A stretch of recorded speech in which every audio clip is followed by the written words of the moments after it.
Namaskaram. After this video, my life will be in danger. I don't know whether I'll be alive or dead, but if I'm dead, then these are the people who will be responsible for that. Saket Gokhale, Barkha Dutt, Mohammed Zubair, Dhruv Rathi, media houses like Alt News, News Laundry, The Wire, Scroll, Quint, Caravan India, News Minute, India Spend, Outlook India, Parry Network, and the Congress Party. I just want my country to be safe. And if these people are not put in jail and their companies are not shut down, then there will be only one person and the one party to be blamed. That is PM Narendra Modi and BJP. Welcome to String, and here is the biggest ever expose of the Greta Toolkit incident. You will find all these links in the description. On 3rd February 2021 at 5:19 PM IST, Greta accidentally leaked a toolkit. The date and time should be engraved in your minds. Let me keep it here. It was a Google Doc file and it had many interconnected docs. BJP supporters and nationalists started saying that all the anti-national names are there in the leaked toolkit and it is well-planned attack by anti-nationals. The left started attacking them and started calling them bugs and Godi media as always. Right-wing nationalists failed to give any evidence. Nothing came from the BJP IT cell as well. But till the time I'm alive, how can I let them escape?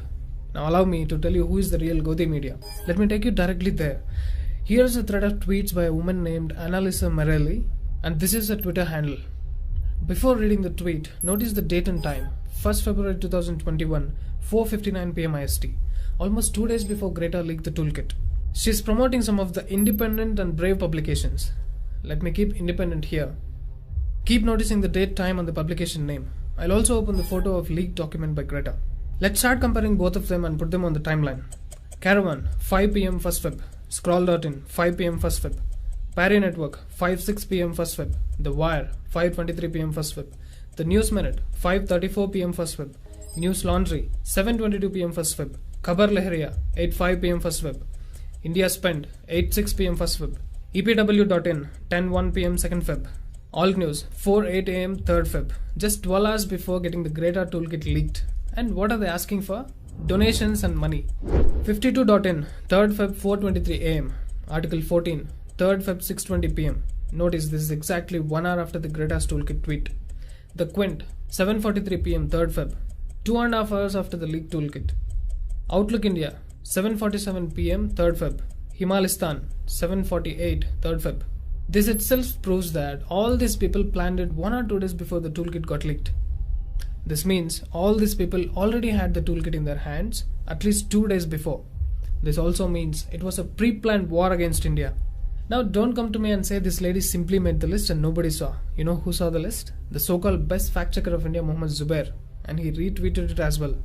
Now it's too late to go back and correct it, Mr. Zubair. I've trapped you from all the sides. Let me also keep this Zubair here. His name is also in the toolkit along with his company name. He's working double time. Let me tell you, Mr. Zubair, you rotting in jail will also happen double time. Isn't it interesting? There are many names who are in this tweet thread and in the leaked toolkit as well. And none of the Dhruv Rathi's so-called Godi media like Op India, Swarajya Magazine, Republic, Zee News, Sudarshan News are there in both of the lists. What if I tell you what you saw on 3rd February as the leaked toolkit was not even planned on 2nd of 1st February, but was planned at least 5 months back? Got shocked? So here is the moment of truth. In the beginning of October 2020, a foundation was registered by the name DigiPub News India Foundation. It's an organization representing digital-only news platforms. Means no printed magazines, no printed newspapers were a part. You want to see the members? Here they are.